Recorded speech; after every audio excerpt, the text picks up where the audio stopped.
debe declarar de forma expresa si sobre los bienes que motivan el acto contrato existen o no gravámenes, anotaciones o limitaciones que puedan afectar a la otra parte. O sea, por ejemplo, yo estoy vendiendo una casa, pero la casa tiene una hipoteca. ¿Estamos bien? Entonces, en la cláusula de saneamiento yo le tengo que informar a la persona que me está comprando la casa que sobre el bien que me está comprando existe una hipoteca.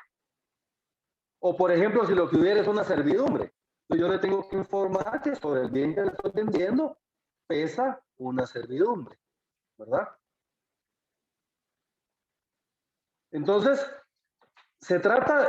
no se trata de que no tenga un gravamen, sino que se trata de que si existe un gravamen, yo le informe a la otra parte que ese gravamen existe. ¿Estamos bien? Ahora, si no existe ningún gravamen, entonces yo aquí en la cláusula de saneamiento voy a declarar que no existe ningún gravamen que pueda afectar a la otra parte. Ningún gravamen, anotación o limitación, ¿verdad? Que pueda afectar a la otra parte. Una limitación, ¿cuál podría ser, Jones? A ver, un ejemplo de limitación.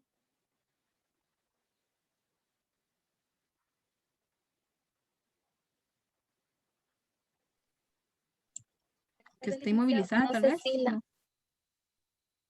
Ese podría ser cuando el bien esté inmovilizado, ¿verdad? La inmovilización de bienes inmuebles es cuando el propietario voluntariamente decide inmovilizar el bien. ¿Para qué? Para que no se pueda trasladar la propiedad a otra persona, ¿verdad?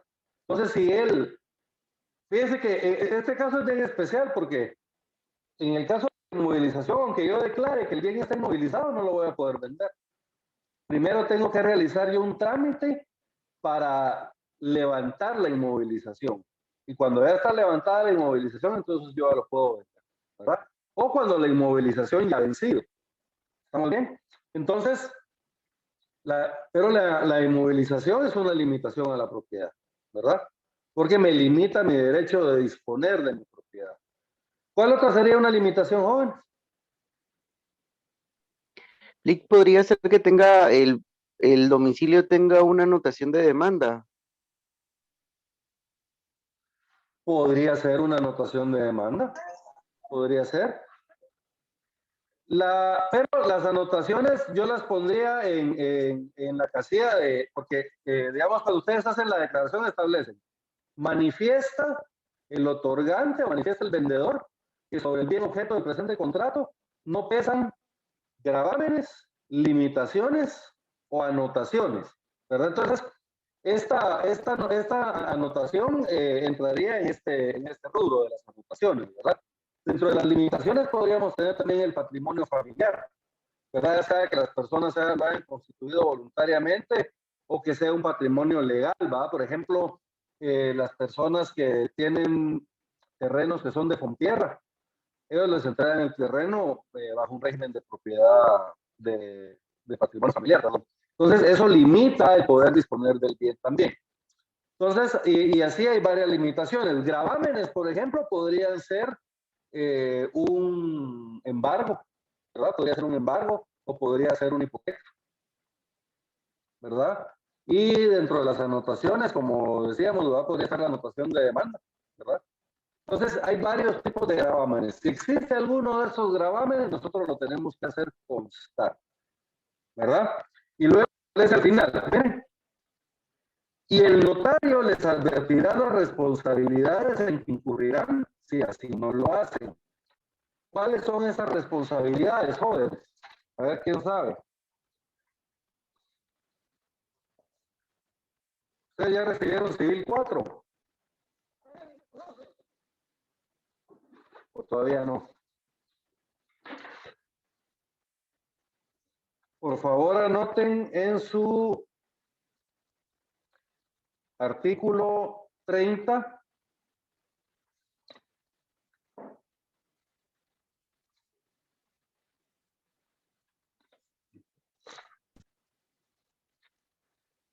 Ver 1543 del Código Civil. Ver 1543 del Código Civil. ¿La nulidad o anulabilidad tiene que ver? ¿La nulidad del contrato?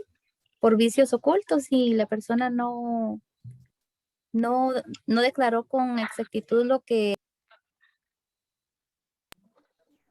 Lo que pasa es que los vicios ocultos sí son bien específicos, digamos, ¿verdad?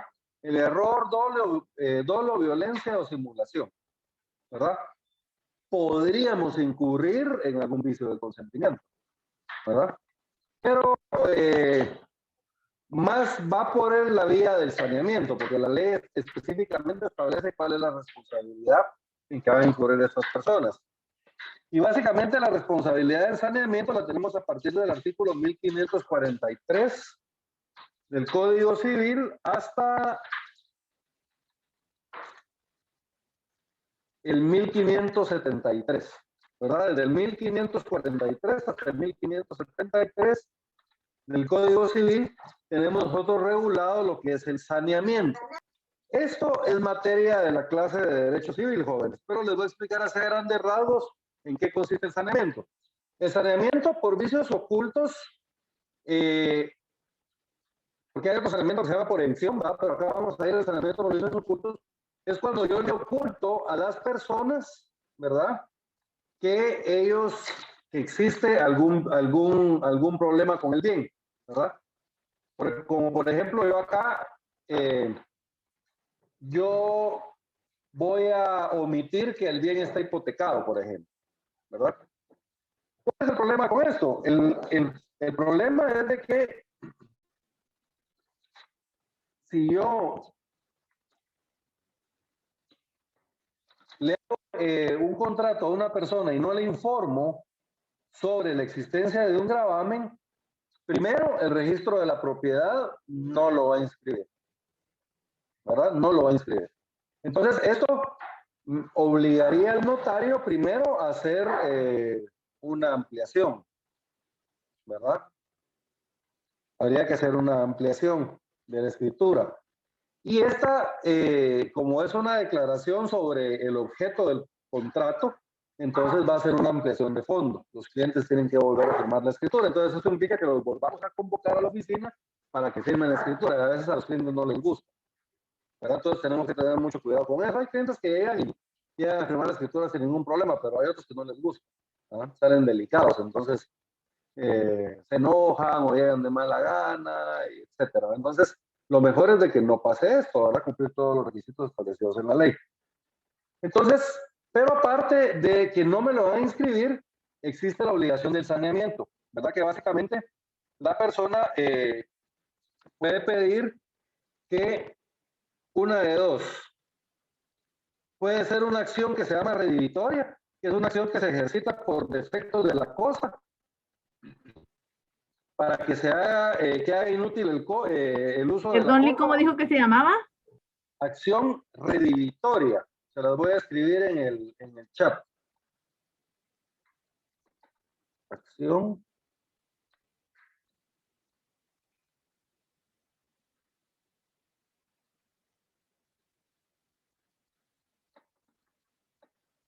así miren, acción redivitoria con una H intercalada. Entonces, esa es una forma de saneamiento que puede haber. Establece que es una acción que se ejercita, se las voy a leer completo y después se las dicto, que se ejercita por defectos de la cosa que hagan inútil el uso de la misma para el cual se le destina y dejar sin efecto el contrato. O sea, la acción redivitoria lo que busca es rescindir el contrato. Mire, señor juez, yo le compré un bien a este señor y este señor me ocultó de que el bien estaba hipotecado. ¿Estamos bien?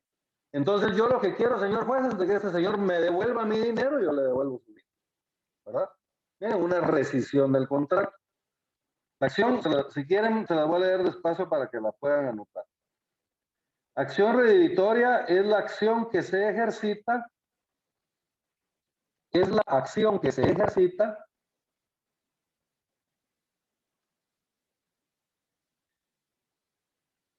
por defectos de la cosa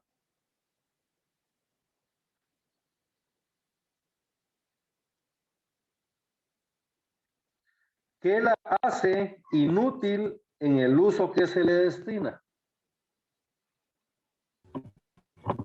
Que la hace inútil para el uso que se le destina y dejar sin efecto el contrato. Y dejar sin efecto el contrato.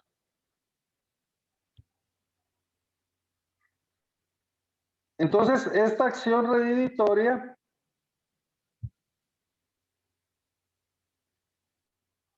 se va a llevar a cabo para buscar rescindir el contrato.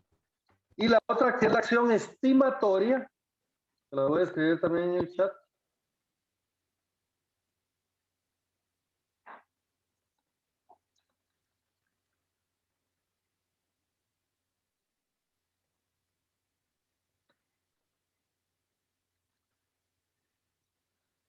Si miren, acción estimatoria, esta acción es la acción que se ejercita para que se reduzca el precio de la cosa por vicios ocultos o sus defectos. O sea, básicamente aquí lo que busca la persona es que se le pague lo que la cosa vale menos.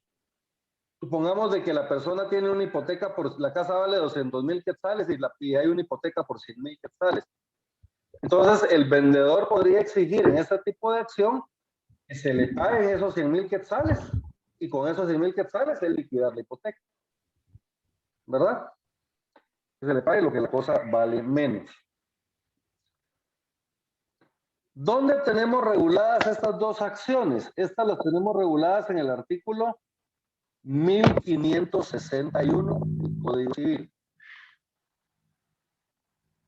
Los voy a leer así rapidito, así ya salimos ya de este tema. Por vicios ocultos de la cosa, por vicios ocultos de la cosa, tiene el adquiriente derecho de ejercitar a su elección la acción redivitoria para que se rescinda el contrato o la acción estimatoria para que se devuelva el precio de lo que la cosa vale menos. ¿Estamos bien?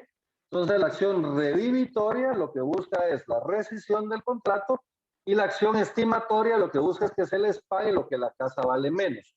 Yo les puse el ejemplo de la hipoteca, pero por ejemplo, yo compro una casa y resulta de que la casa tiene un hundimiento por una fuga de agua que hay. Y hay un gran hoyo, ¿verdad? Eso le pasa mucho a las casas. Entonces yo tengo que arreglar la casa y arreglar la casa a mí me cuesta, por darles un ejemplo, 15,000 quetzales. Entonces esos 15,000 quetzales yo se los puedo exigir a la otra parte porque es un vicio que él me ocultó. Aparte hubiera sido si él me hubiera declarado, miren, sobre el bien objeto del contrato existe un vicio, ¿verdad? Que lo que pasa es que hay un gran hoyo en la parte de la cocina y hay que arreglarlo. Entonces yo ya he informado de ese vicio, yo he decidido comprar la casa, pues yo ya la compré sabido del problema, ¿me entienden? Me informaron debidamente. Entonces ahí ya no podría alegarle un vicio oculto, porque él en la escritura está haciendo constar que existe un vicio sobre el bien. Entonces básicamente la cláusula de advertencia sirve para eso. Me permiten, solo quiero ver, me está haciendo una pregunta aquí, redimitoria es como la retroventa. No, no es como la retroventa, porque la retroventa es, digamos, una persona me vende y luego le vendo a esa persona.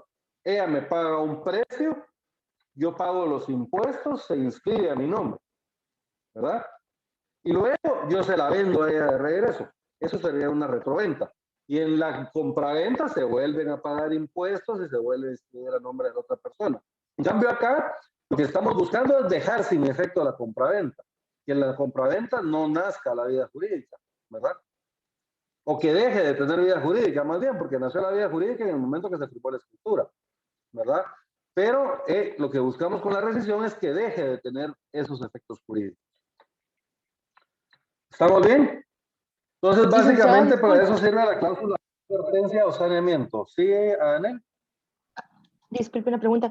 Usted dice que la acción redimitoria busca rescindir el contrato, pero no escuché lo que busca la acción estimatoria, solo para apuntarlo. La acción estimatoria lo que busca es que se pague una cantidad en dinero equivalente a lo que el bien vale menos.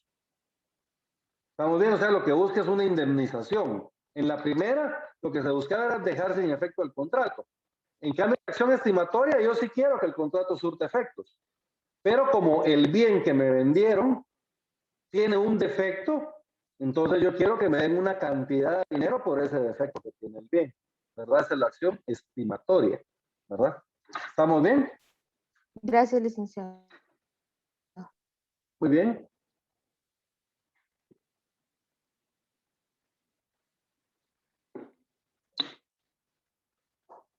Esta cláusula, jóvenes, va dentro del cuerpo de la escritura. Si se dan cuenta, es un requisito formal, porque quien nos obliga a hacer esto es el Código de Notariado, pero va en el cuerpo de la escritura.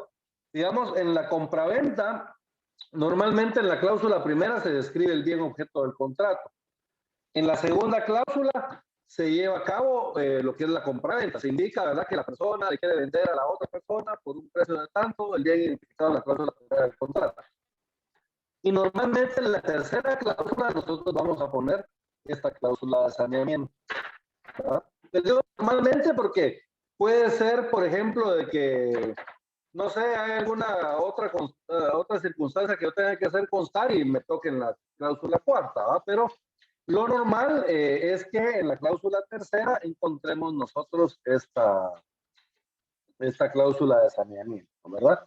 Como les digo, por estilo de redacción o por necesidad de hacer constar algo más en la escritura, puede ser de que les quede en la cuarta o en la quinta, pero lo normal es en la cláusula tercera. ¿Estamos bien con el saneamiento, jóvenes? ¿Hay alguna duda con respecto a esto?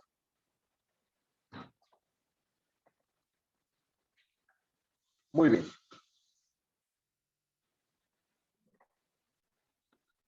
Ahora, jóvenes, vamos a platicar un poco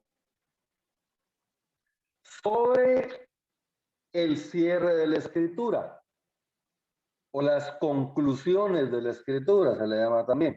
El cierre es como más coloquial, ¿verdad? La forma correcta es establecer que es la conclusión de la escritura, las conclusiones de la escritura. Fíjense, pues cuando ustedes ya terminaron de redactar la última cláusula del cuerpo de la escritura, ¿verdad? De lo que es en sí el contrato, ¿verdad? La obligación que están adquiriendo. Yo normalmente pongo las palabras doy fe, 2 puntos, ¿verdad? Doy fe, 2 puntos. ¿De qué voy a dar fe? Fíjense pues, el artículo,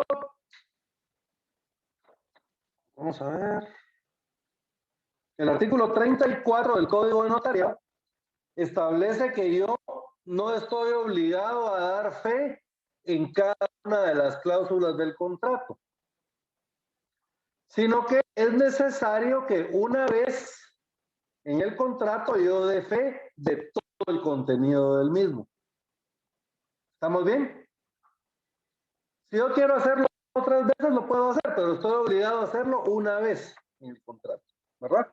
Eso lo tenemos en el artículo 34. Por favor, Olga, ¿lo podríamos leer?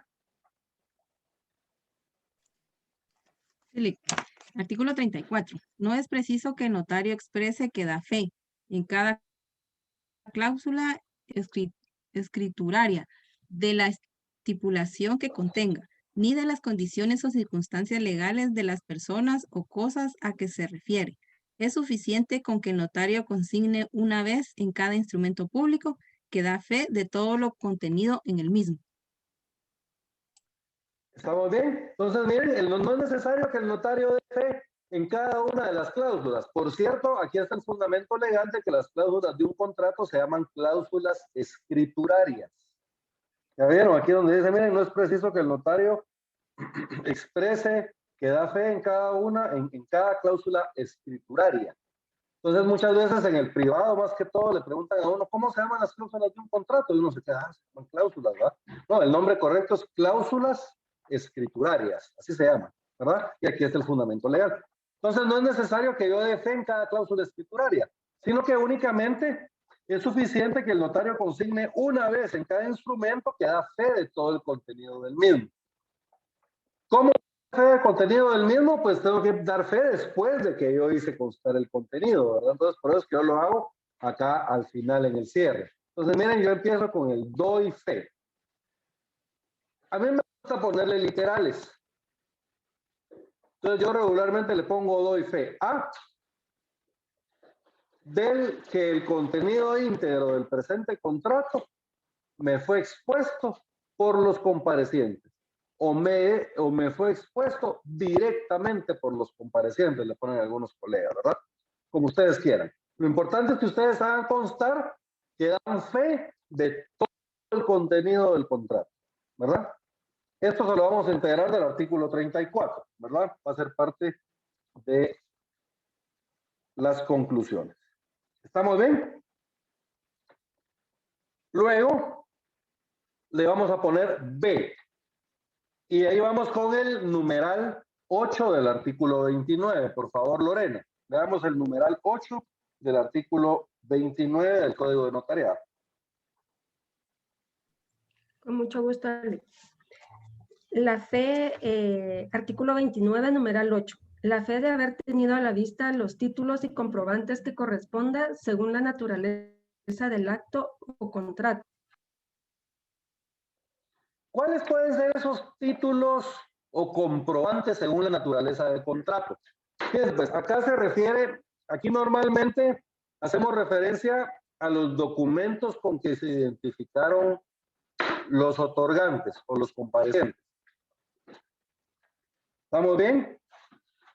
Por ejemplo, si hay un bien con el que se acreditó, un título con el que se acreditó la propiedad de un bien, por ejemplo, en el caso de una compraventa. Entonces tenemos que acreditar que tuvimos a la vista el título con el que se acreditó la propiedad del bien objeto del contrato. ¿Estamos bien? Por ejemplo, si una persona actuó en representación de otra, ¿verdad? Tenemos que hacer constar también que tuvimos a la vista los documentos con los que se acredita la representación. Aquí ya no hay necesidad que los individualicemos, porque eso lo hicimos allá en el cuerpo, ¿verdad? Cuando describimos el bien, ahí ponemos todos los datos de escrituración del bien, la escritura con la que fue autorizada, la fecha, el notario que lo autorizó y los datos de inscripción en el registro. Acá ya solo vamos a dar fe que tuvimos a la vista esos títulos, ¿verdad? Yo les decía, los títulos con que se acreditó la propiedad, los títulos con que se identificaron los otorgantes, o puede ser también los títulos con que se acreditó la representación.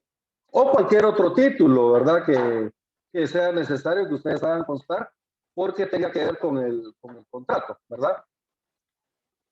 ¿Estamos bien? Entonces, doy fe a que de todo el contenido del presente contrato me fue expuesto directamente por los comparecientes. ¿Verdad? Vamos a hacer constar que los comparecientes, ellos de su boca me dijeron cada una de las cláusulas de este contrato. Luego vamos a dar fe que tuve a la vista los títulos, ¿verdad?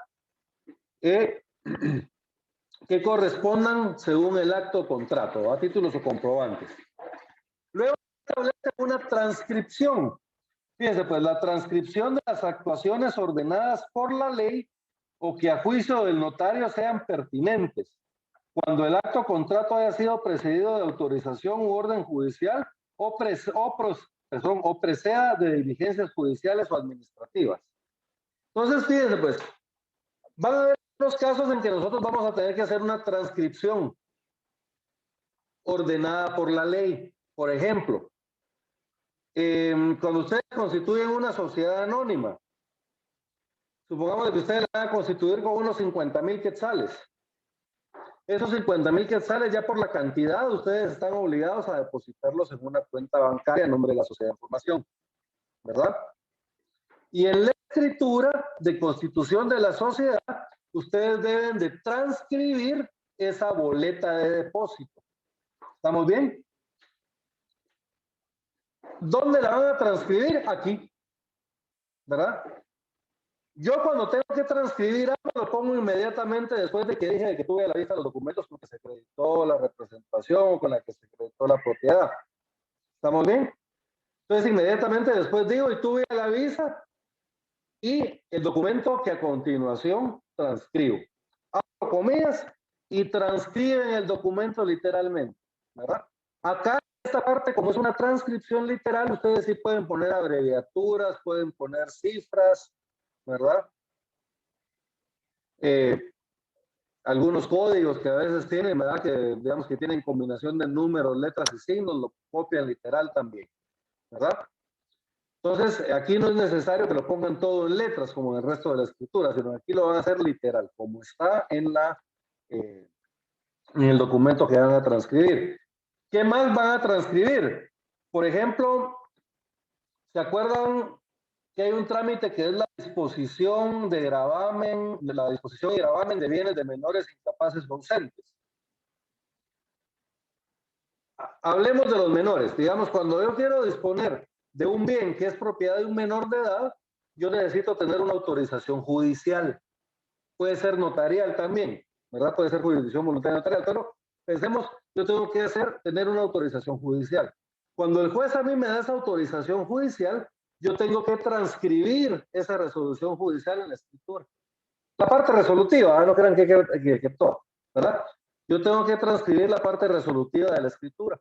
Entonces, ¿dónde lo voy a hacer? Aquí en el cierre. Este es el lugar adecuado para hacer. ¿Estamos bien, jóvenes? Luego establece en el numeral 10 la fe de haber leído el instrumento a los interesados,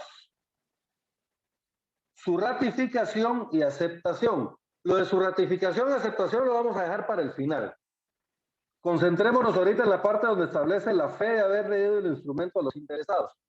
Acá el notario va a hacer constar que leyó el documento a las partes.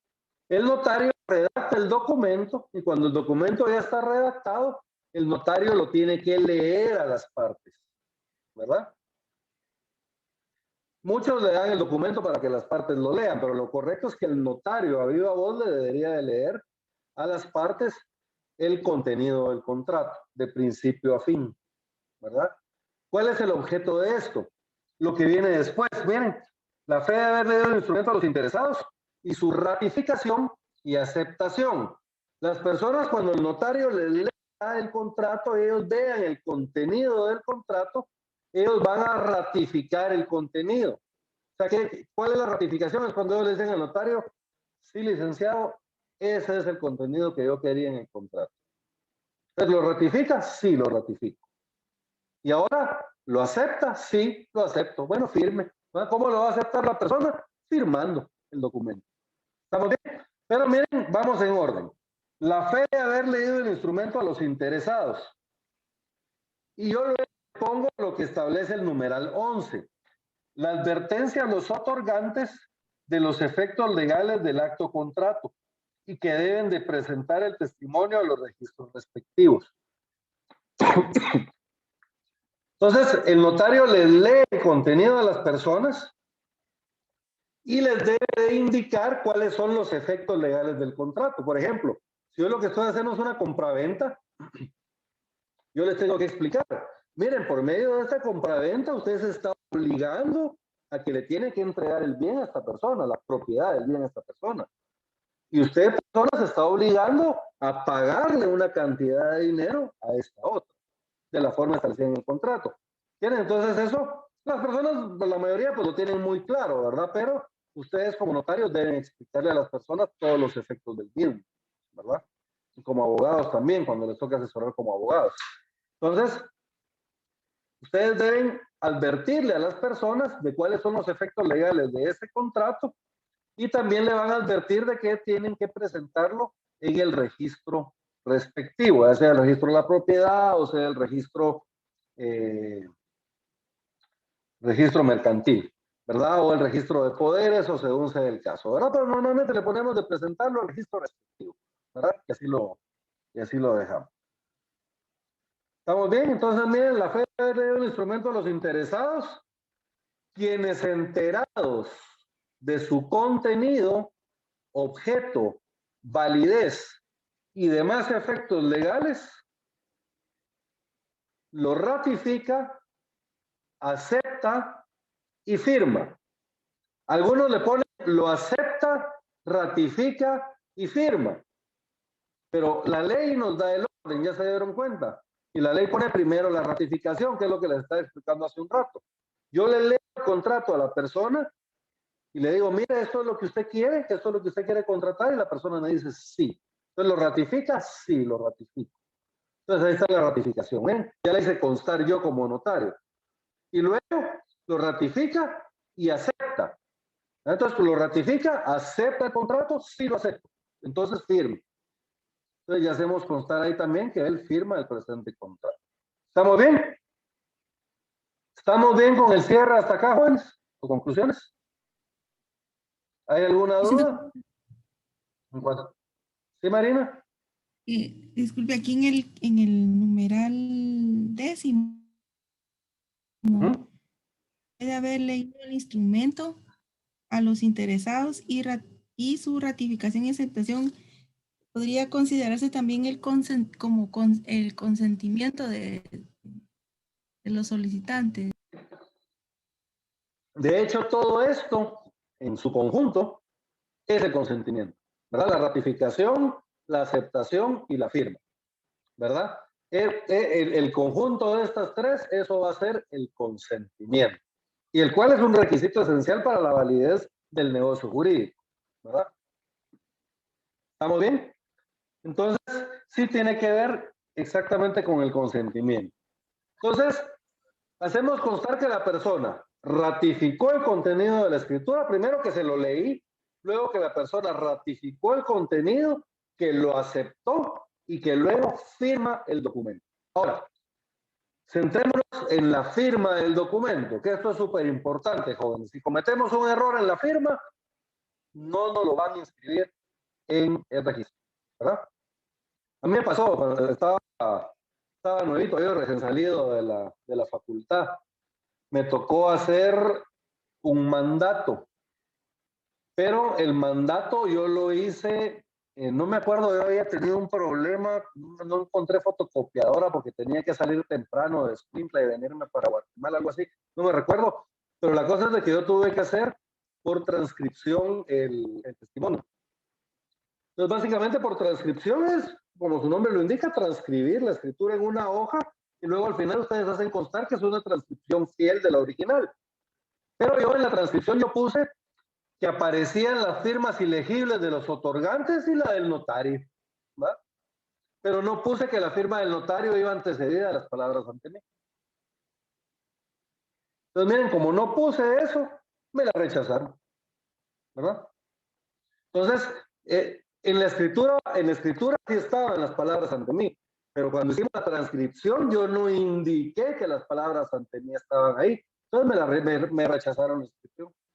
Ya tuve que hacer de nuevo el testimonio, volverlo a presentar. Aparte de que me atrasé un poco, me tocó gastar más, etcétera. Entonces van disminuyendo las ganancias de la oficina también, ¿va? Jóvenes, entonces tenemos que tener mucho cuidado con eso. Entonces vamos a platicar de las firmas. Fíjense pues, en el artículo 12, por favor, Edwin, podemos leer el artículo 12, el numeral 12, por favor, del artículo 29.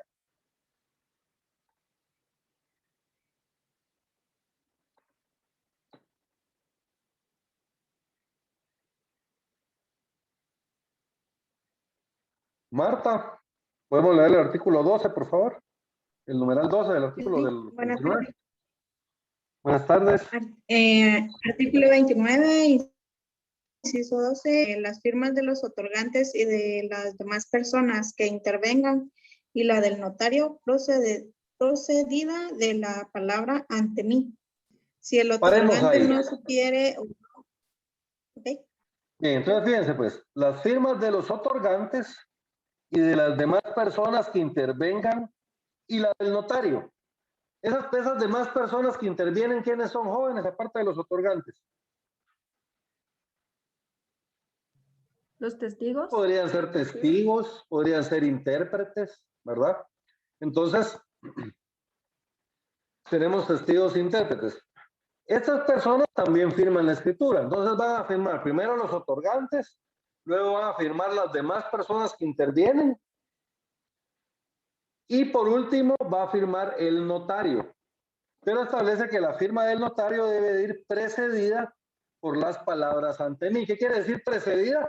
Que antes de colocar la firma del notario, tenemos que poner nosotros las palabras ante mí. Esto lo podemos poner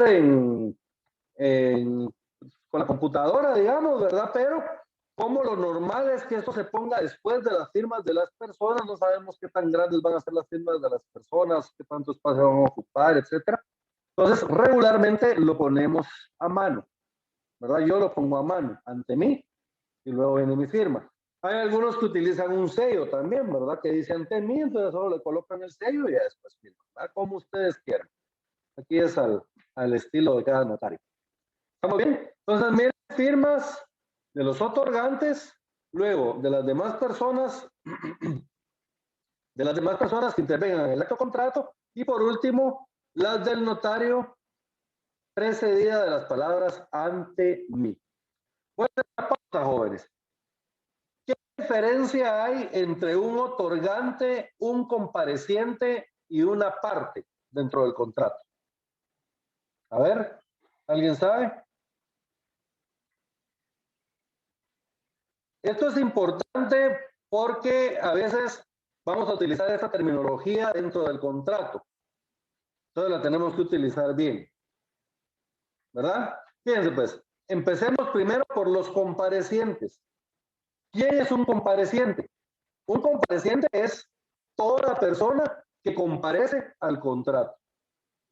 Estos pueden ser, digamos, en el caso de una compraventa, pueden ser el comprador, pueden ser el vendedor, pero supongamos de que las personas están, bien, pues, hay un intérprete, ese también es compareciente. Hay un testigo, este también es compareciente, comparece en la escritura, ¿verdad? Hay una persona que actúa en representación de otra. Fíjense pues, yo estoy actuando en representación de mi papá. ¿Quién está otorgando el contrato, mi papá o yo?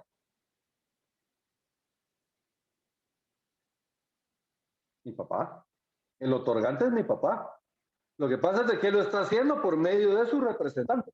Entonces, ¿quién? ¿Yo qué soy? ¿Soy otorgante o soy compareciente? Miren, yo soy compareciente, porque yo estoy compareciendo en nombre de otra persona, pero quien está otorgando el contrato en sí es mi representado, ¿verdad? Él es el que se está obligando. Él es el que, al que se le va a desprender de su patrimonio ese bien. Él es el que está disponiendo de bien. ¿Estamos bien? Entonces, miren, compareciente es todo el que comparece al contrato, ya sea como otorgante, como testigo o en representación de otra persona.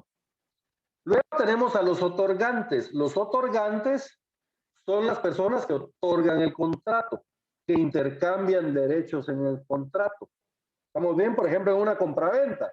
Una persona que se llama vendedor se obliga a entregarle un bien a otra persona que se llama comprador. Pero este comprador se obliga a su vez a pagarle un precio al vendedor. Entonces, ¿se dan cuenta? La obligación es recíproca, ¿verdad? Lo que pasa es que pensamos siempre en la compraventa como que el que está adquiriendo un derecho es el que compra, ¿verdad? Pero el que vende también tiene derechos ahí, tiene derecho a que se le pague un precio por el bien, ¿verdad?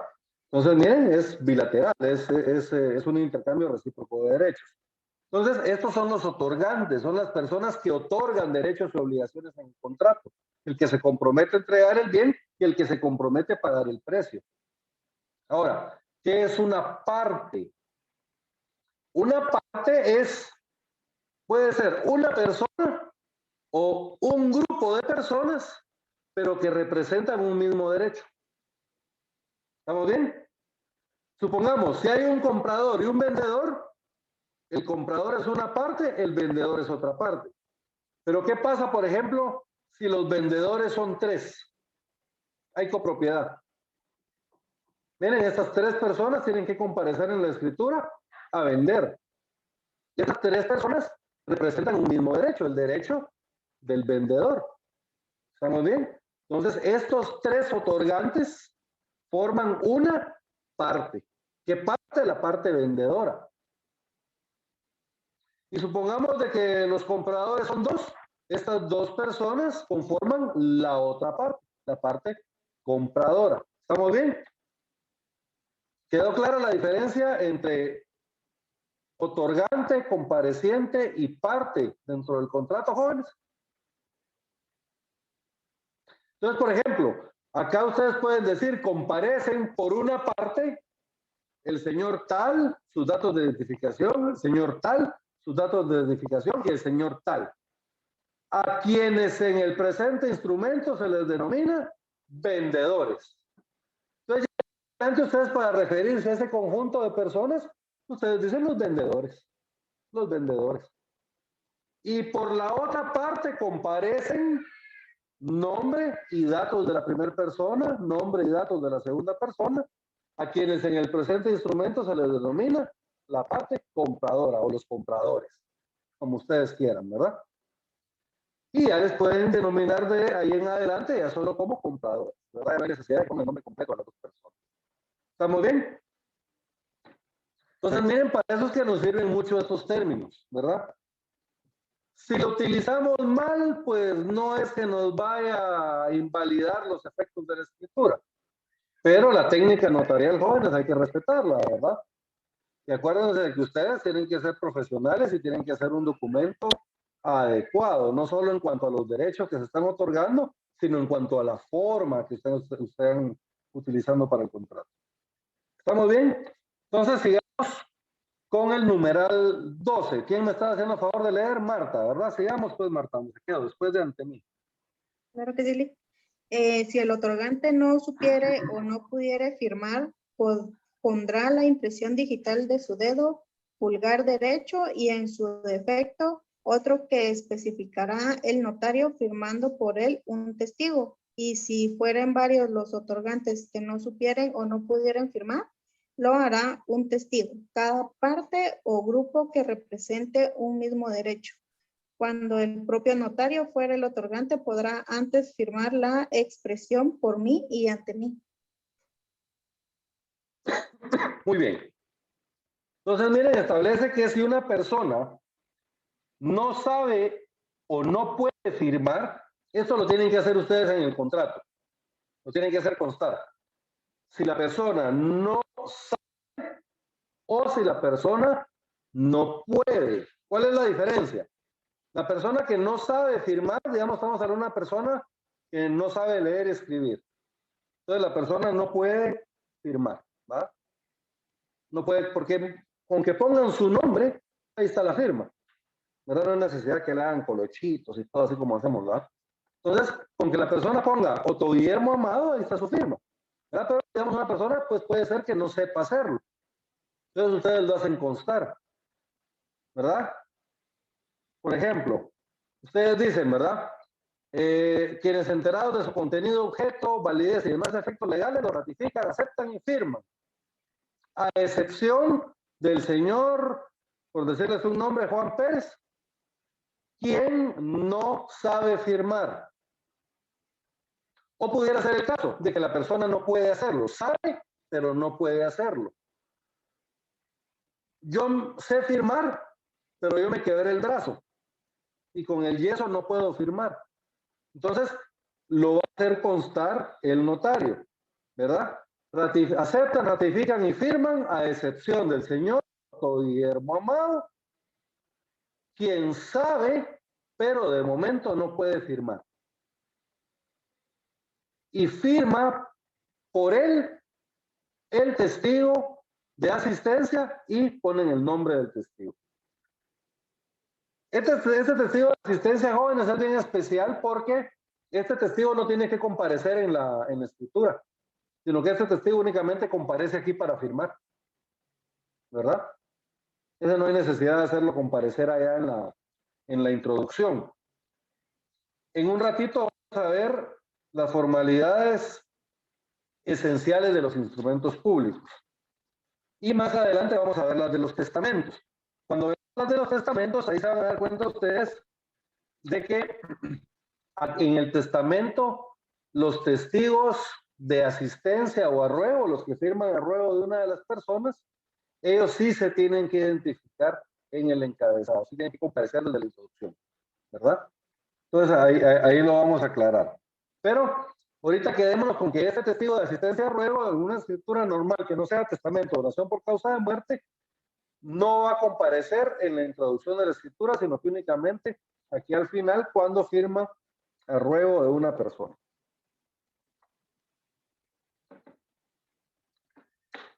Y la persona que no puede firmar debe colocar la impresión, establece la ley, de su dedo pulgar derecho. Eso también el notario lo tiene que hacer constar, ¿verdad? Que como no sabe firmar, deja la impresión de su dedo pulgar derecho. ¿Cómo se llama la impresión, jóvenes? Pues puede ser impresión digital o puede ser impresión dactilar. ¿Estamos bien? Si se dan cuenta, la ley acá le establece digital, ¿verdad? Puede ser digital o dactilar, de cualquiera de las dos formas. Lo que sí no es técnico es utilizar la palabra o las palabras huella digital, ¿verdad? Entonces lo correcto es impresión digital o impresión dactilar, ¿verdad? Huella digital no es muy aceptado dentro de los términos de la escritura. Siempre me preguntan, ¿y qué pasa si no tiene dedo pulgar derecho? Entonces, la ley establece cualquier otro dedo y el notario hará constar cuál es, ¿verdad? Miren, pondrá la impresión digital de su dedo pulgar derecho y en su defecto otro que especificará el notario, ¿verdad? Si fue el pulgar derecho, o si fue el índice derecho, o si fue el dedo de medio derecho, o si fue el dedo meñique izquierdo. Puede ser cualquier dedo, pero el notario lo tiene que hacer constar. ¿Estamos bien? Luego establece que este testigo debe firmar un testigo por cada persona o parte o grupo de personas que representen un mismo derecho. Que en el ejemplo que les ponía antes, ¿verdad? Supongamos de que de las cinco personas ninguno sabe leer y escribir. Entonces debe de actuar un testigo de asistencia por los 3 vendedores y otro testigo de asistencia por los 2 compradores. ¿Estamos bien? Uno por cada parte, ¿verdad? Por cada grupo de personas que representen un mismo derecho. Y por último, jóvenes, establece la ley que cuando el propio notario fuera el otorgante, entonces debe firmar precedido de las palabras por mí y ante mí. Ahora bien, ¿será que un notario puede otorgar una compraventa en el protocolo a su cargo, jóvenes? Una compraventa en la que él es el comprador o el vendedor. Es una de las limitaciones que tiene. Fíjense, pues, ¿se recuerdan que nosotros... Ajá. Que no puede emitir documentos para sí mismo ni para sus familiares en los grados de consanguinidad o de afinidad. Claro. ¿Se acuerdan? Solo Eso su está en el propio artículo testamento. 77, numeral 1. Exacto. Bien, pues él puede, la regla general es que el notario no puede otorgar actos o contratos a favor de su persona o a favor de sus parientes. ¿Estamos bien? Básicamente ustedes no le pueden escriturar a su familia, joven. ¿Verdad? Que le va a hacer una compraventa a mi tía, no se puede. ¿Verdad? Que a mi abuelo, que a mi sobrino, no se puede. ¿Verdad? Que voy a casar a mi sobrina, no se puede. ¿Verdad? No pueden ustedes emitir contratos o actos en los que van a ser parte parientes suyos o el propio notario. Pero la ley establece algunas excepciones. Establece, por ejemplo, el testamento del notario o su donación por causa de muerte, ¿verdad? Ese lo va a otorgar el notario por mí y ante mí. Debe cumplir con todos los requisitos establecidos en la ley, ¿verdad? Debe tener hora de inicio, hora de finalización, debe tener los testigos de asistencia, perdón, esos son testigos de...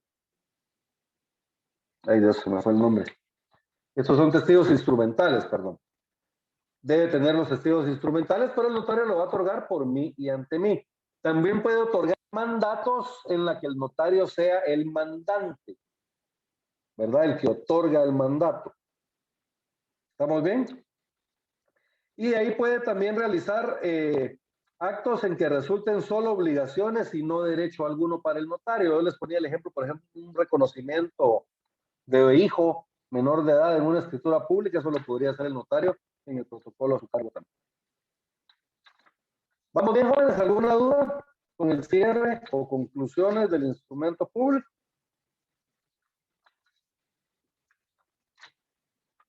Está fácil, ¿verdad? Bien. Ahora fíjense pues. Quiero que le pongan mucha atención al tema que vamos a ver a continuación. Porque estas nos vamos a referir a las formalidades esenciales del instrumento público. Las que acabamos de ver en el artículo 29 son las formalidades del instrumento público, por decirlo así, las formalidades generales del instrumento público. Pero de estas formalidades que acabamos de ver, hay algunas que son requisito esencial para la validez del instrumento. ¿Qué quiere decir? Que si nosotros no ponemos u omitimos alguna de estas que vamos a ver a continuación, el instrumento no tiene validez, no nace a la vida jurídica. ¿Estamos bien? O más bien dicho, sí nace a la vida jurídica, pero puede ser sujeto de nulidad, ¿verdad? Puede ser anulado.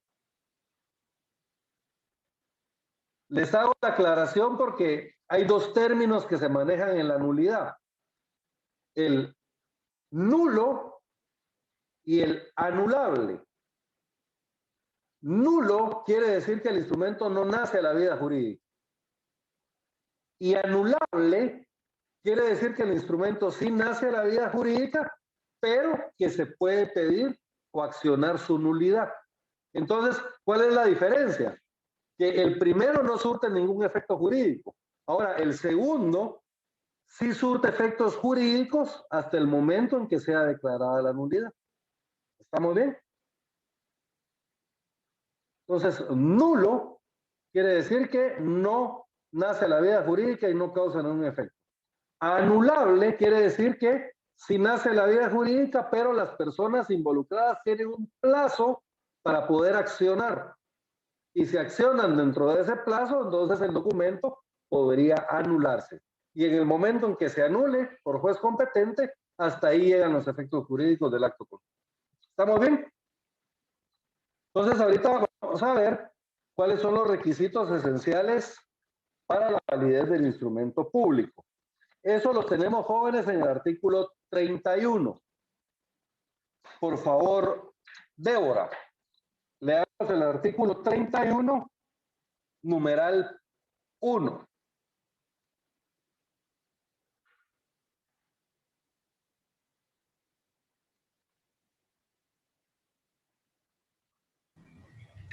Jenny, bien, ahí está Débora. Ahí está Débora ya. Artículo 31, numeral 1, el lugar y fecha del otorgamiento.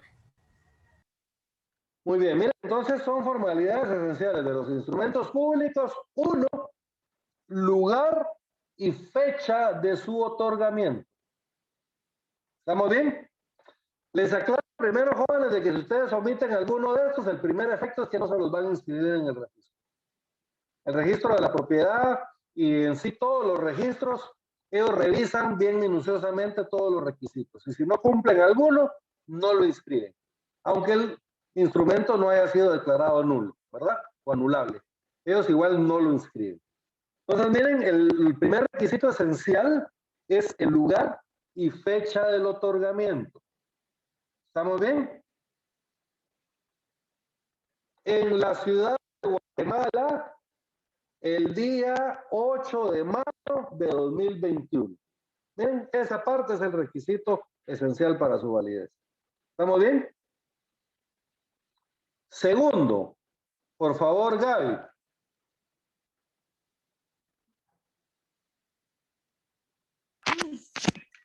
Buenas tardes, Lico. Numeral 2, el nombre y apellido o apellidos de los otorgantes. Entonces, miren, el nombre y apellido o apellidos de los otorgantes. De todos los datos de identificación de los otorgantes, el único que es requisito esencial para la validez es el nombre.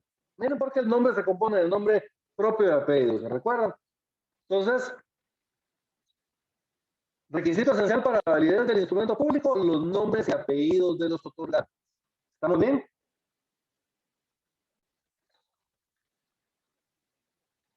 Tercero, por favor, Débora.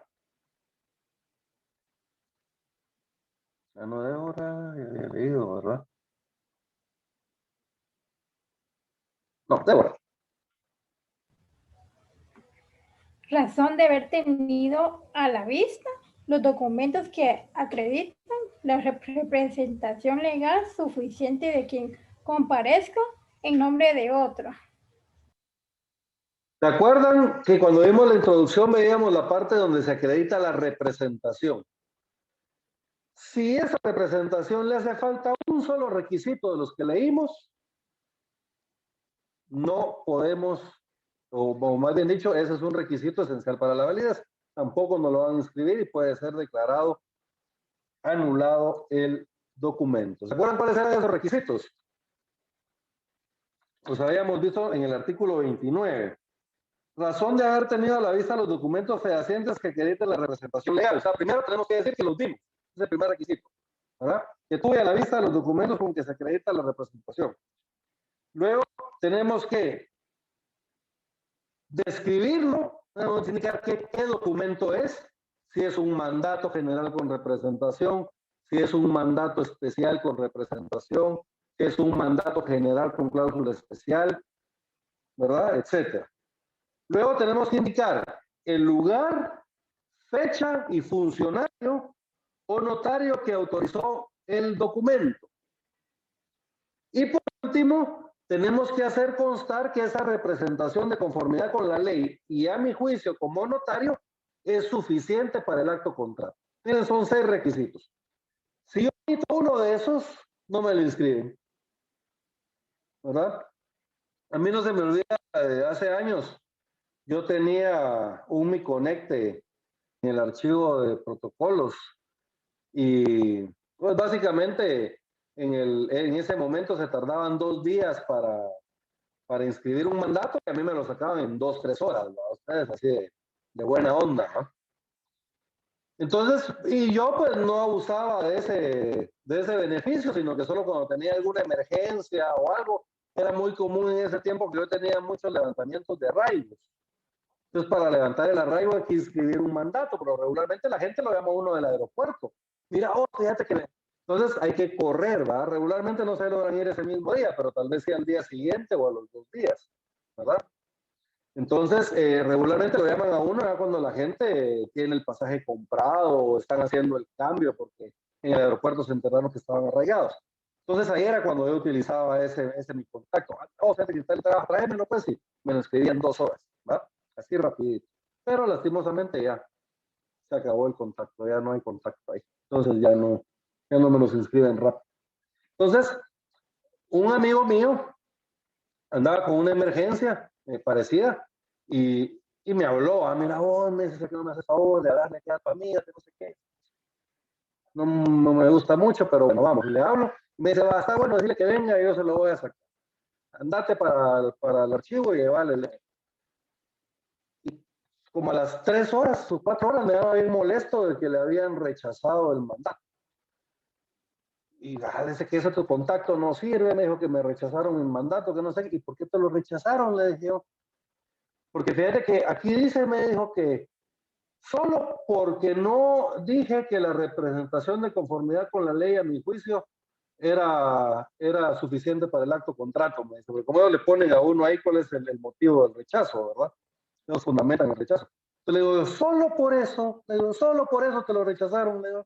Es un requisito esencial para la validez del instrumento, ¿verdad? Entonces, tienen que tener mucho cuidado porque si omiten uno solo de los requisitos, miren, en el caso de él, de los 6 requisitos había puesto 5 bien, y el último fue el que lo omitió. No se lo inscribieron. ¿Verdad? ¿Qué tuvo que hacer? Ampliar el mandato, ¿verdad?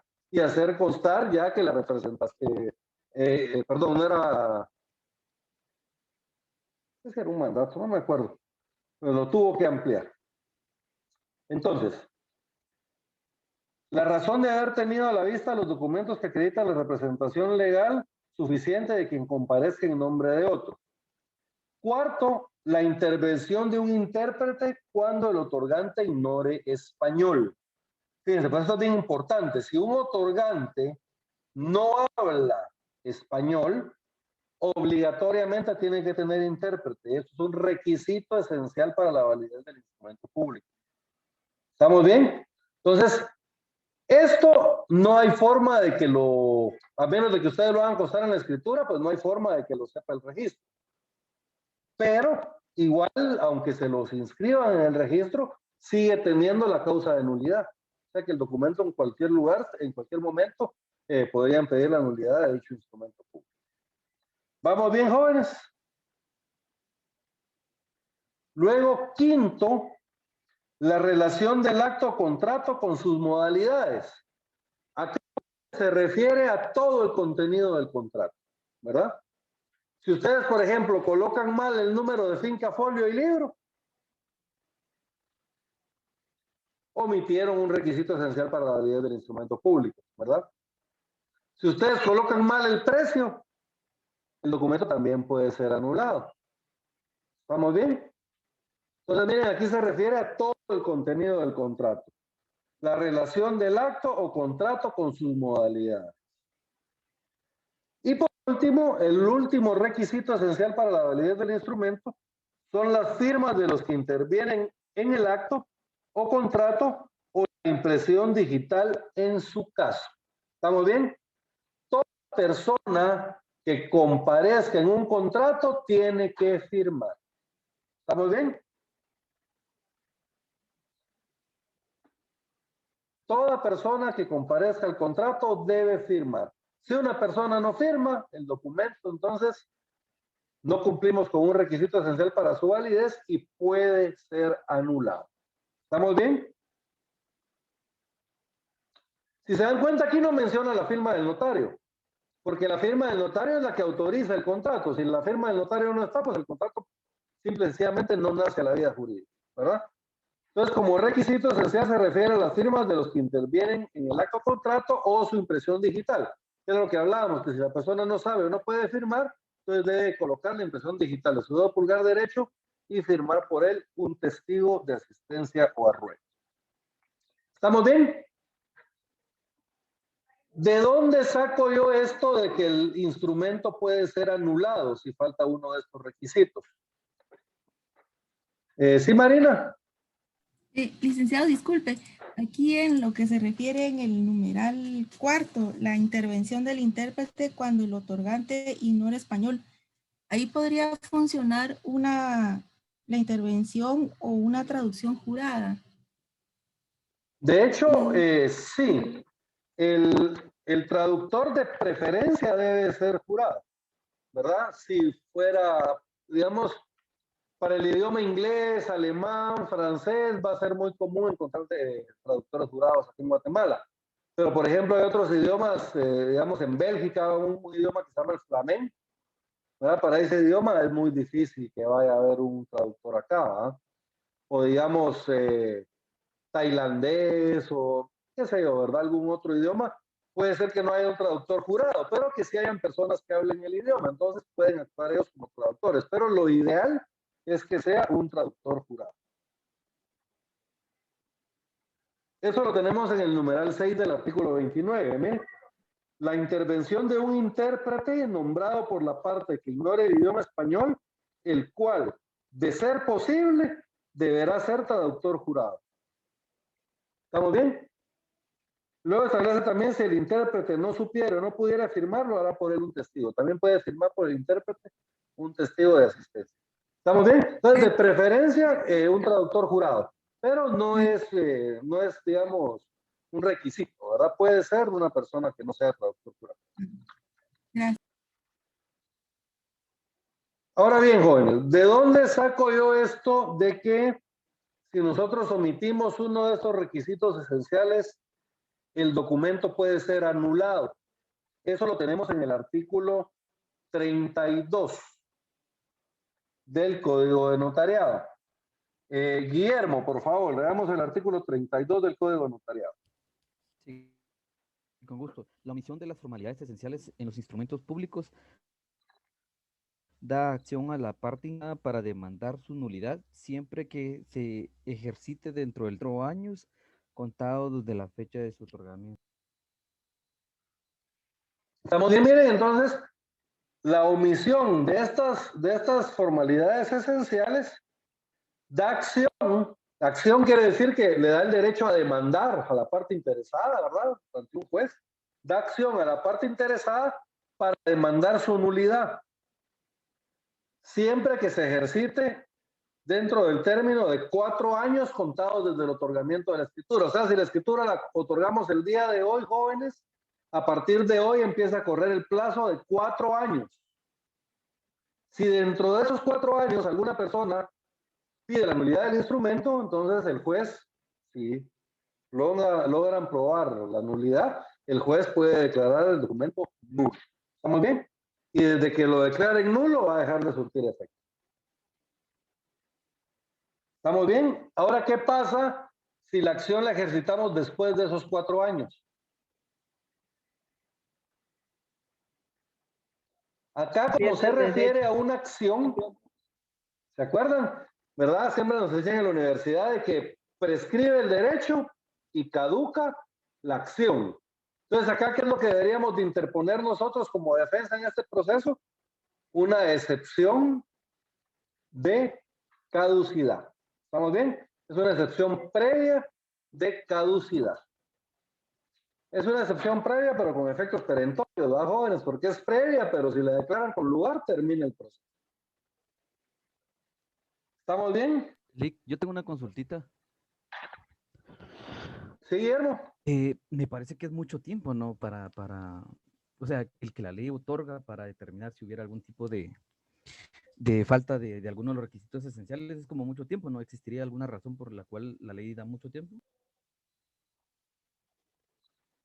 Pues sí, realmente supongo de que el espíritu de la ley es precisamente darle tiempo suficiente a la parte interesada para que se pueda dar cuenta de la omisión del requisito.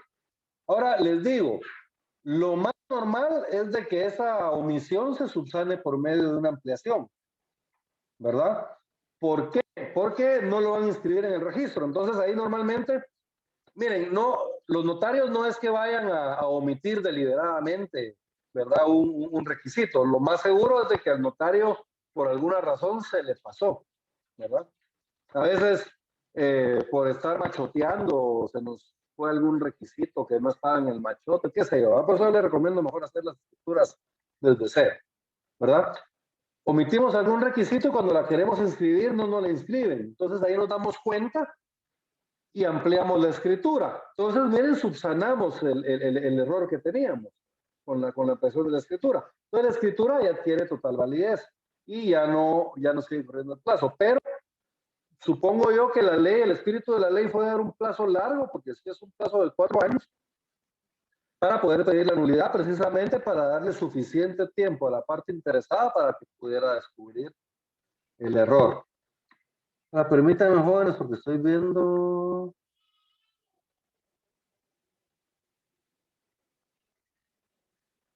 ¿Qué fue lo que dijo que se puede presentar después de los 4 años?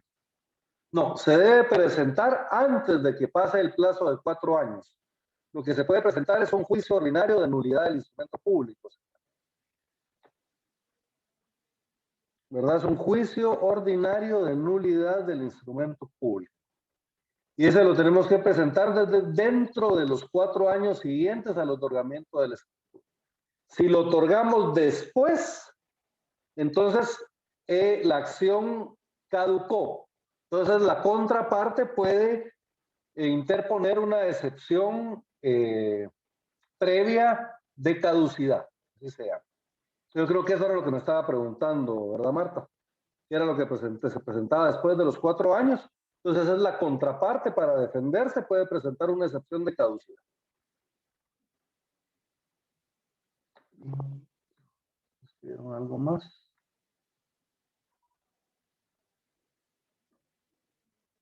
Ok. Perfecto.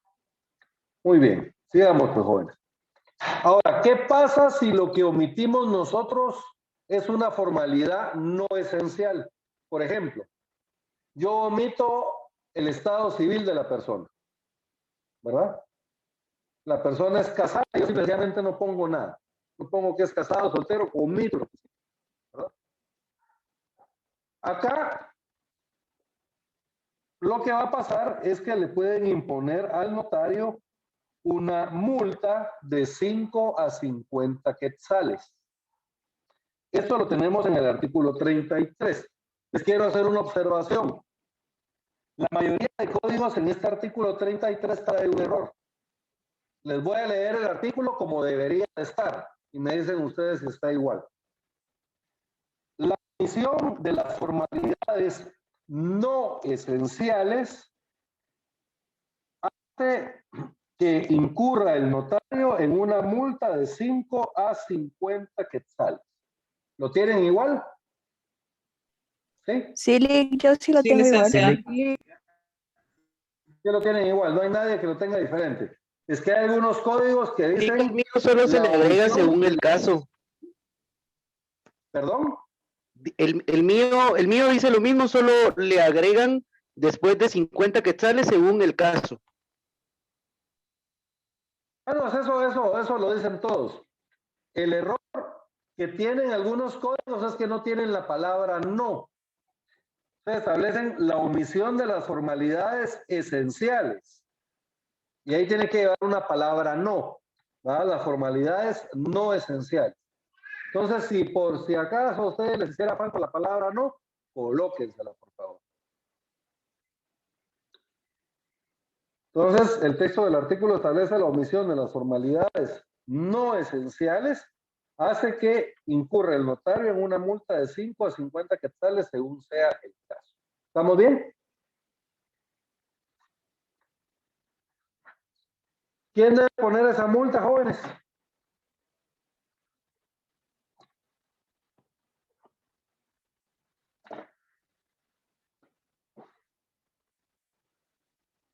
Un juez de primera instancia civil, ¿verdad?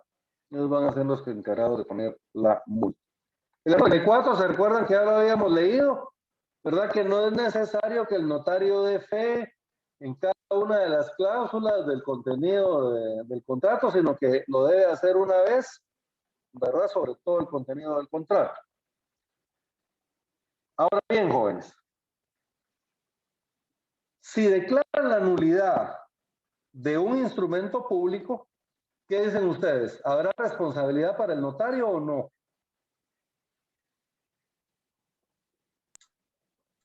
Sí, licenciado, por daños y perjuicios. Hay una responsabilidad de daños y perjuicios. ¿Y se recuerdan ustedes qué son los daños y perjuicios? Los daños es el menoscabo que la persona sufre en su patrimonio. Y los perjuicios son las ganancias lícitas que esta persona deja de percibir a causa de estos daños. Yo siempre les pongo el ejemplo del taxi, ¿verdad? Yo choco a un taxista. ¿Cuáles son los daños? Los daños es en sí el golpe, el menoscabo que él sufrió en su patrimonio. Entonces, supongamos de que ese golpe, la reparación sale en 5,000 quetzales. Esos daños equivalen a 5,000 quetzales. Ahora, ¿cuáles serían los perjuicios? Supongamos de que el taxista dejó de trabajar 15 días en lo que le arreglaban el carro. Entonces, los perjuicios serían esas ganancias lícitas que él dejó de recibir por esos 15 días de estar sin trabajo. ¿Estamos bien? Supongamos de que él ganara, por darles un ejemplo, 1,000 quetzales diarios trabajando como taxista. Entonces yo le tendría que pagar a él 15,000 quetzales, 1,000 quetzales por cada día que él perdió de trabajo. ¿Se dan cuenta? Daños y perjuicios. Los daños, el menoscabo que sufre una persona en su patrimonio, y los perjuicios son las ganancias lícitas que una persona deja de recibir a causa de los daños. ¿Estamos bien? Entonces el notario va a tener que pagar los daños y los perjuicios, joven. A mí a veces los daños no me preocupan tanto como los perjuicios, ¿verdad? Entonces, miren, la responsabilidad del notario es una responsabilidad de daños y perjuicios. Esto es un juicio ordinario. ¿Estamos bien? Ahora bien, establece el artículo 35. Para que proceda la responsabilidad civil de daños y perjuicios contra el notario por nulidad del instrumento, es necesario que haya sido citado y oído en el juicio respectivo en lo concerniente a la causa de nulidad. Les voy a explicar esto porque este artículo es un poquito confuso a veces.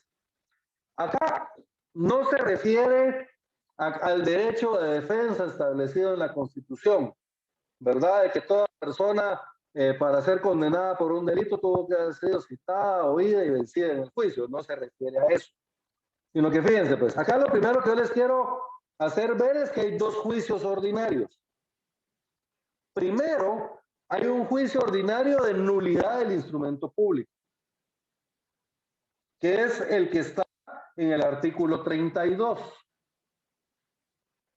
Si hay un requisito, si falta un requisito esencial, se puede pedir la nulidad. ¿Cómo vamos a pedir la nulidad del instrumento público? Por medio de un juicio ordinario. ¿Estamos bien? Cuando ya declaran nulo este primer juicio, perdón, cuando por medio de ese primer juicio declaran nulo el instrumento público, entonces ahí es donde nace la responsabilidad del notario. Entonces, ahora hay que iniciar un segundo juicio ordinario, que es el juicio ordinario de daños y perjuicios en contra del notario. ¿Estamos bien? Requisito para que yo pueda demandar al notario en este segundo juicio es que yo lo tuve que haber citado y oído en el juicio de nulidad del instrumento público, ¿verdad? En el primer juicio mandamos a citar al notario, le pedimos al juez que cite al notario como un tercero interesado y el notario tiene que declarar dentro de ese juicio todo lo relativo a esa nulidad. ¿Estamos bien? Si nosotros no llamamos al notario a este primer juicio, no lo podemos demandar por daños y perjuicios. ¿Estamos bien? Si nosotros lo citamos y lo oímos en el primer juicio, que es el de nulidad del instrumento público, entonces nosotros sí podemos demandar al notario por daños y perjuicios a causa de esa nulidad. ¿Quedó claro esto, jóvenes? ¿Sí? Sí, licenciado. Excelente. Sí, muchas gracias. ¿A quién no le quedó tan claro? No sé si podría dar otro ejemplo. A mí, Edwin Ramos. Edwin, ¿qué no le quedó claro, Edwin? Cuénteme. No me quedó claro lo de los dos tipos de juicio. Claro, mire, pues lo voy a explicar de nuevo. Acá estamos hablando de los requisitos esenciales para la validez del instrumento público.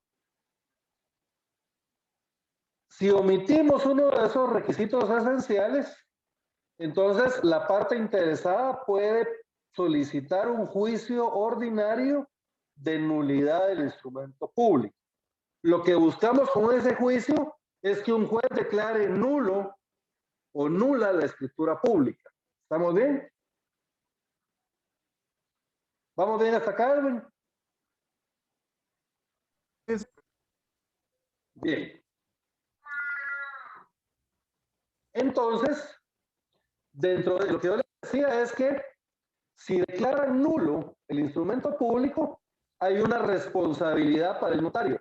Es una responsabilidad de daños y perjuicios. O sea, el notario le va a tener que pagar dinero a la parte que se vea afectada por esa nulidad. ¿Estamos bien? Ahora, lo que les decía yo es que para poder demandar... ¿Perdón? Disculpa, ¿me podría dar un ejemplo más conciso? Tal vez así me queda un poquito más claro de los daños y perjuicios que puede provocar un notario a ese instrumento público. Supongamos de que una persona estaba comprando un bien para construir unas bodegas, y esas bodegas las iba a alquilar y con ese alquiler iba a ganar dinero. ¿Estamos bien? Entonces, digamos, los daños en sí pudieran ser lo que él se gastó en declarar la nulidad del instrumento. Pero los perjuicios van a ser todas esas rentas que él dejó de ganar porque no pudo construir sus bodegas. ¿Estamos bien? Sí, sí, muchísimas gracias. Pero yo ahorita no quiero que se centren ustedes tanto en cuál es el daño y cuál es el perjuicio. Yo quiero que nos centremos ahorita en los dos juicios que hay. Tenemos primero un juicio de nulidad del instrumento público que lo que busca es anular este instrumento. Si el instrumento lo anulan, entonces ahí el notario puede tener una responsabilidad de daños y perjuicios. En el ejemplo que les ponía era, los perjuicios van a ser las ganancias, las rentas que él dejó de recibir durante todo ese tiempo, ¿verdad? Que imagínense, puede ascender a un montón de dinero. Y los daños pues podrían ser en sí los gastos del proceso, por darles un ejemplo. Entonces, para que el notario sea obligado a pagar esos daños y perjuicios, lo tenemos que demandar en un segundo juicio, que se llama juicio de daños y perjuicios. Pero para poder iniciar este segundo juicio, nosotros tuvimos que haber citado al notario para este primer juicio de nulidad del instrumento público. Citarlo y oírlo. Dos requisitos, ¿verdad? Citarlo y tenemos que pedir la declaración del notario. El notario tiene que declarar dentro del juicio de nulidad del instrumento público. Si nosotros cumplimos con citarlo y oírlo, entonces nosotros vamos a tener derecho a demandarlo por los daños y perjuicios. Si no lo citamos y oímos en el primer juicio, no vamos a poder iniciar el segundo. Edwin, no sé si ahora sí le quedó claro. Sí, sí, muchísimas gracias. Perfecto.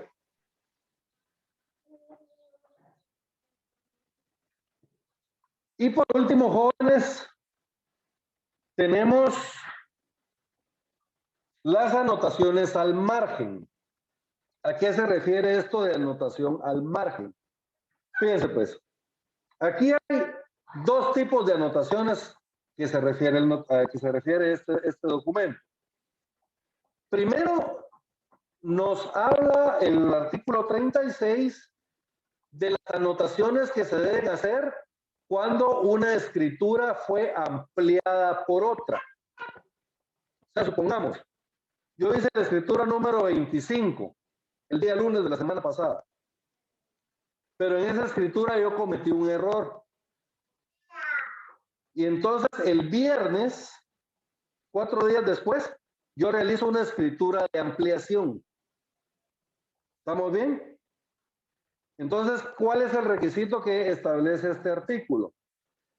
Al margen de una escritura matriz, o sea, ¿cuál es la escritura matriz? La primera escritura que yo hice, la que tenía el error. En el margen de esa escritura, yo tengo que anotar que esa escritura fue ampliada por otra. Fue ampliada, modificada, ¿verdad? O aclarada, o rescindida, ¿verdad? Establece, el notario pondrá al margen de la escritura matriz razón de haber autorizado otra escritura que la adicione, aclare, modifique o rescinda. ¿Estamos bien? 4 supuestos. Miren, aclare, adicione, modifique o rescinda. Si se da cualquiera de estas 4 situaciones, entonces yo tengo que colocar en la escritura original que esa escritura fue ampliada por medio de la escritura pública número, supongamos que la quise el viernes, ya va a ser la número 30, ¿verdad? Entonces ustedes van a poner al margen. ¿Al margen qué quiere decir, jóvenes? Aquí miren, en este espacio que aparece en el protocolo aquí a un lado, ¿verdad? Ahí al margen ustedes van a colocar la razón. Razón. El infrescrito notario hace constar que la presente escritura fue ampliada por la escritura pública número 30 de fecha 7 de mayo de 2021. Y firma del notario. ¿Va? Va a tener que hacer una firma chiquita ahí. Entonces, es importante que lo pongan porque ahora el archivo de protocolos está controlando mucho esto. Entonces, por ejemplo, si ustedes llevan una escritura de ampliación, tienen que llevar el aviso de ampliación y tienen que llevar constancia de que lo colocaron la razón a la escritura original, ¿verdad? Están muy estrictos con eso ahora en el archivo de protocolos. Entonces, si no, no les aceptan su testimonio, jóvenes. ¿verdad? Por ejemplo, que ustedes llevan un testimonio de una ampliación, pero no llevan el aviso de ampliación, porque también hay que hacer un aviso de ampliación. No se lo reciben. O por ejemplo, así como en mi caso, que las dos escrituras estaban cerca. Entonces, a mí me pasó la vez pasada que yo llevo el testimonio especial de la escritura original y el testimonio especial de la ampliación, y me aviso. Pero en el testimonio especial de la escritura original no estaba la razón. ¿Vale? Porque yo no había colocado la razón todavía en el protocolo, entonces en la fotocopia no salía la razón, ¿no? Entonces no me lo recibieron. Miren, no lo podemos recibir porque nos tienen que hacer constar que esa escritura fue ampliada. Entonces tuve que regresar a la oficina, hacer la razón, volver a imprimir la primera hoja del testimonio, firmarla, sellarla, entonces ya me recibieron el testimonio especial. Que no me lo querían recibir por eso. ¿Estamos bien? Y la razón que establece, jóvenes, quedó clara la primera razón que va a hacer el notario. Y la siguiente razón establece, y también razonará los títulos y documentos que tenga a la vista y cuyo contenido sufra modificación en virtud de los instrumentos que hubiera razonado. Acá, jóvenes, el ejemplo clásico es una compraventa. Cuando ustedes como notarios hacen una compraventa, el vendedor les acredita que es propietario con un testimonio. Regularmente es un testimonio de la escritura pública debidamente razonado por el registro. También puede ser una certificación de registro de la propiedad. El caso es de que el vendedor les va a mostrar a ustedes el título con el que acredita la propiedad. Entonces ahí dice de que el dueño de este bien es Otto Guillermo Amado. ¿Estamos bien? Pero con la compraventa que ustedes van a hacer, ese bien ahora ya no le va a pertenecer a esta persona, sino que le va a pertenecer al comprador. ¿Estamos bien? Muchos notarios lo que hacen es que le quitan al vendedor su testimonio y se lo engrapan al testimonio nuevo de la persona. Y entonces, y luego se hace otra compraventa y otra compraventa, y cuando ustedes se van a dar cuenta, les llevan a veces 5 o 10 escrituras. Entonces ustedes tienen que buscar entre todas cuál es la última que se hizo y cuál es con la que están acreditando realmente la propiedad.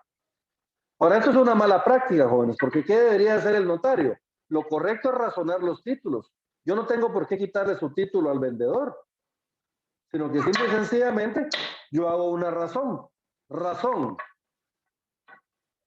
El derecho que se hace constar por medio del presente título fue transmitido a, y pongo el nombre del comprador, mediante la escritura pública número 25 de fecha 7 de mayo de 2021, autorizada por el inscrito notario. Y entonces ahí ya nosotros hicimos constar en el testimonio que él nos presentó que ese derecho ya no lo tiene él, ya le pertenece a otra persona. Entonces le devolvemos su título y ya. Él ya no va a poder acreditar la propiedad del bien con ese título. ¿Estamos bien? Y a nuestro cliente pues ya le entregamos únicamente su escritura, ¿verdad? Debidamente inscrita en el registro de la propiedad. ¿Estamos bien, jóvenes? ¿Hay alguna duda con estas razones?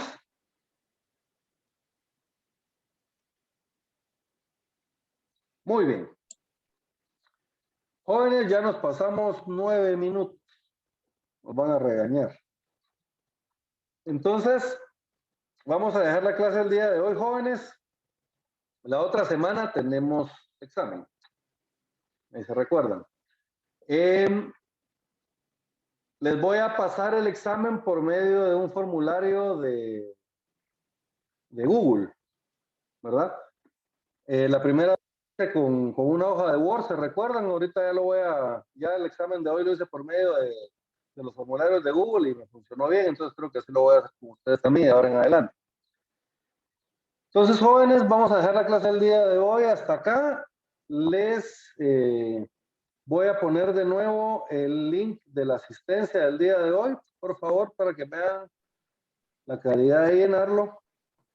Y bueno, los veo para la siguiente semana entonces, para su examen. Les deseo éxitos y estudien bastante, jóvenes. Saludos y feliz fin de semana. Gracias, licenciado. Feliz semana, licenciado. Feliz fin de semana.